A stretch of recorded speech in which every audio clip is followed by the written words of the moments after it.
नमस्कार दोस्तों। हिंदू पुराण के अनुसार सोमवती अमावस्या का बहुत ही अधिक महत्व माना गया है। सोमवती अमावस्या के दिन जैसे हम भगवान की पूजा करते हैं, वैसे पितरों की भी पूजा अर्चना और तर्पण खास महत्व माना गया है। इस दिन पीपल वृक्ष की भी जाती है। यदि आपको पीपल वृक्ष ना मिले या फिर आपके आसपास जहां आपका घर है वहां पीपल वृक्ष ना हो, तो आप घर में तुलसी जी की भी पूजा कर सकते हैं। इस पूजा को करने से सभी रुके हुए कार्य हो जाते हैं और घर में जो भी समस्याएं छोटी मोटी आती हैं वो भी दूर होती हैं। यदि कोई शुभ कार्य नहीं हो रहा है, जिसमें रुकावटें आ रही, कोई दोष हो रहा है, तो ये पूजा करने से सभी दोष मुक्त हो जाते हैं। इस पूजा को आप घर में भी बहुत ही आसान तरीके से कर सकते हैं। यदि आपको पीपल का वृक्ष नहीं भी मिल रहा है, तो आप घर में पीपल वृक्ष की जो कोई टहनी लेकर आप घर में लगाकर उसे पूजा कर सकते हैं। तो पीपल वृक्ष की पूजा के लिए मैं आपको जो सामान हमें ज़रूरी है वो बता देती हूँ। तो इसके लिए हमें फूल चाहिए और 108 दाने चाहिए, चाहे वो मूंगफली के हों। आप कोई भी ड्राई फ्रूट्स ले सकते हैं। इसके अलावा आपको श्रृंगार का सामान लेना होगा। इसके अलावा आप खीर बना सकते हैं, इस दिन हलवा बना सकते हैं भोग के लिए। इसके साथ ही आपको थोड़ा सिंदूर चाहिए। इसके बाद आपको आटे का या फिर चावल के आटे को पीस कर आपको ऐपन बनाना होगा, तो उसमें थोड़ी हल्दी डाल लें। इसके बाद आपको दीप चाहिए, धूप चाहिए, जो आप पूजा में आपको यूज़ करना है। तो आप इसमें इस दिन घी का दीपक ना जलाएं, इस दिन आप सरसों का दीपक जलाएं। तो इस प्रकार से देखिए, मौली ले लीजिए और श्रृंगार के आपके पास जितनी भी सामान ले सके, 5, 11, 21, 51, आप उतना सामान ले सकते हैं। इसके अलावा आपको कुछ दक्षिणा लेनी चाहिए, जो आप आखिरी में किसी ऐसे गरीब व्यक्ति को दे सकते हैं। और इस प्रकार से आप सभी सामग्री लेने के बाद जहाँ पर आपको पूजा करनी है, यहाँ पर एक आप चौकी लगा लीजिए और पीला कपड़ा बिछा लीजिए। तो देखिए, मैंने फूल ले लिए हैं। इस तरह से आप पूरा सामान देख सकते हैं कि क्या क्या सामान लिया गया है। तो इस तरह से ये सामान है, जो जो सामान इस पूजा में लगेगा।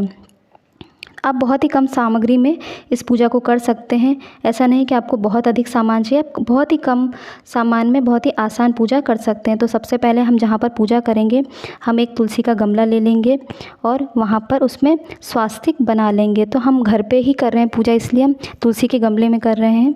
पीपल का वृक्ष नहीं मिल पाया, इसलिए तुलसी का वृक्ष में हम इस प्रकार से स्वास्तिक बनाएंगे। और जो सोना धोबिन है, जिनकी कहानी आज के दिन पढ़ी जाती है, उनका भी हम चित्र इस तरह से हम बनाएंगे। तो देखिए, मैंने सबसे पहले एक चौकी लगा ली है। चौकी आप छोटी बड़ी अपने हिसाब से कैसी भी लगा सकते हैं। इसके ऊपर एक पीला कपड़ा बिछा लीजिए ऐसे आप, और इसके बाद धूप प्रज्वलित कर लीजिए, दीप प्रज्वलित कर लीजिए। और यहाँ पर हम स्वास्तिक बनाएंगे और सोना धोबिन का चित्र बनाएंगे। तो ये देखिए, हमने थोड़ा सा इसमें जल दे दिया है। जो भी आप वृक्ष का आप पूजा कर रहे हैं, चाहे वो तुलसी का हो या फिर पीपल का हो। ये मैंने ऐपन ले लिया है, इसको हम चावल के आटे और हल्दी से बनाएंगे। तो इस तरह से घोल लीजिए, एक हल्का सा घोल बना लीजिए, बहुत ज़्यादा गाढ़ा ना हो, बहुत ज़्यादा हल्का ना हो। इस तरह से आपको ये घोल बना लेना है। तो आप घोल बनाने के बाद आप देखिए, इस तरह से सोना धोबिन की चित्र हमें बनाना है। तो आप अपने हिसाब से कैसा भी चित्र आप बना सकते हैं, जैसा आपको आए। इसके बाद हमें स्वास्तिक बना लेना है। ये हमें हल्दी और जो चावल का आटा है उसी से बनाना है। इसके बाद हमें 108 टीका रखने हैं। तो इस तरह से हम हल्दी की और चावल के आटे की ऐसे 108 टिक्की रख देंगे, क्योंकि इसमें 108 चीज़ों का बहुत ही अधिक महत्व। जो फेरी के लिए हमने मूंगफली के दाने लिए हैं, वो भी हमने 108 लिए हैं और फेरी भी हमें 108 ही लगानी है। इस तरह से हमें बिंदी 108 रखनी है। तो हल्दी के ऊपर हम कुमकुम की बिंदियाँ 108 इस तरह से रख देंगे। तो देखिए, मैं कैसे बना रही हूँ, आप देख सकते हैं। इस प्रकार से आपको 108 बिंदियाँ रख देनी है। ये पूजा बहुत ही आसान है और बहुत ही सरल है। आप इसे घर में आसान तरीके से कर सकते हैं। तो इस तरह से आप तुलसी जी में भी 108 बिंदियाँ रख सकते हैं। इसके बाद सोना धोबिन को हमें आप वस्त्र स्वरूप कलावा चढ़ा सकते हैं, या फिर आपके पास साड़ी है, सूट का कपड़ा है, आपके पास जो भी है आप वो चढ़ा सकते हैं।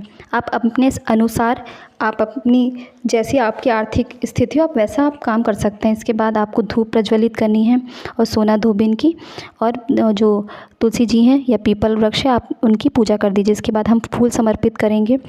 आपके पास जो भी फूल हो आप वो समर्पित कर सकते हैं। तो इस प्रकार से फूल समर्पित कर दिया है, आप देख सकते हैं। फूल समर्पित करने के बाद हम सुहाग की सामग्री समर्पित करेंगे। तो आपके पास जो भी सुहाग की सामग्री हो, 2, 5, 11, 21, 51 जितनी हो आपके पास, वो आप समर्पित कर दीजिए। इस तरह से चूड़ियाँ जो हैं, तुलसी के जो वृक्ष टहनियाँ हैं उसमें आप समर्पित कर दीजिए। इसके बाद आप चुनरी उड़ा दीजिए। तो इस प्रकार से देखिए चुनरी हमने तुलसी जी को उड़ा दी है।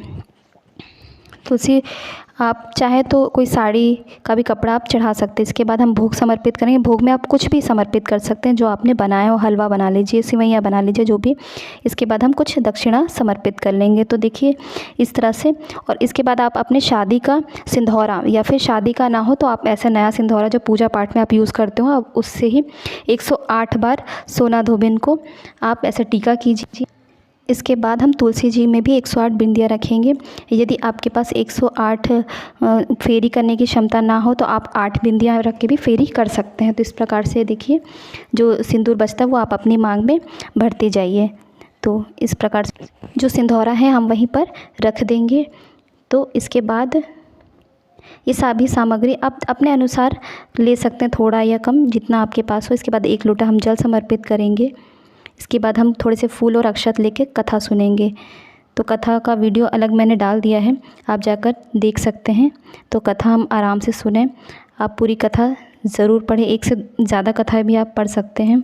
वैसे तो इस पूजा में सोना धोबिन की कथा समर्पित है, इसलिए हम वही करेंगे। इसके बाद हम 108 दाने मूँगफली के लेंगे। तो ऐसे हम 2 कटोरियाँ रखें, एक खाली और एक भरी, हम ऐसे सामने रख देंगे। इसके बाद एक दाना लेकर हम फेरी लगाएंगे और उस दूसरे पात्र में रखते जाएंगे। ऐसे हम पूरी 108 फेरियां लगा लेंगे। आखिरी में आप देखेंगे कि हमारा जो दूसरा पात्र था जिससे हम रख रहे थे वो हम खाली देखेंगे, क्योंकि वो ये दूसरे में भर चुका है। तो आप समझ जाइए कि आपकी 108 फेरियां समाप्त हो चुकी है। तो देखिए एक पात्र खाली हो गया, दूसरा भर गया। तो इस प्रकार से आपकी 108 फेरियां समाप्त हो चुकी हैं। तो आप अगर 108 फेरियां ना भी लगा पाएँ तो आप 8, 11, 21, 51 कितनी भी फेरियां लगा सकते हैं, क्योंकि इस पूजा में 108 का महत्व है, इसलिए मैंने आपको बताया कि आप 108 फेरियां लगाइए। इस प्रकार से आप आरती कर लीजिए और धूप दीप दिखा दीजिए। इसके बाद हम हाथ जोड़कर क्षमा मांगेंगे कि हमारी अगर पूजा में कोई गलती हो तो हमें माफ़ करें। तो इस प्रकार से आप देखिए हमारी पूजा संपन्न हुई। तो इस प्रकार से जब दिया ठंडा हो जाएगा उसके बाद ही आप जो सामान है उसे उठा सकते हैं। तो सिंधौरा आप जहाँ रखते हैं आप वहाँ पर वापस रख सकते हैं। और जो सुहाग का सामान है इसमें से 2 चूड़ियाँ आप अपने लिए ले लीजिए, बाकी आप किसी को दान कर सकते हैं। जो प्रसाद है आप बच्चों में, आसपास कोई महिलाएं हैं तो आप उन्हें भी बांट सकते हैं। सुहाग का सामान आप किसी भी महिला को, सुहागिन महिला को दे सकते हैं, या फिर आपके आसपास कोई पंडित है उन्हें भी दे सकते हैं। बाकी ये सारा प्रसाद आप घर में सभी सदस्यों को बांट सकते हैं। दिया शांत होने के बाद ही आप यहाँ से उठाइए सारा सामान, पहले आप मत उठाइए। और दक्षिणा आप देखिए, दक्षिणा किसी भी पंडित को आप देख सकते हैं। यदि नहीं कोई आपको मिलता तो आप किसी धोबी को भी दे सकते हैं, क्योंकि ये सोना धोबिन की कहानी कही जाती है और पूजा भी उन्हीं की होती है, तो आप दे सकते हैं। बाकी इस तरह से आपको बहुत ही आसान तरीके से पूजा करनी है। अगर आपको वीडियो अच्छा लगे तो प्लीज़ चैनल को लाइक, शेयर, सब्सक्राइब ज़रूर करें। धन्यवाद।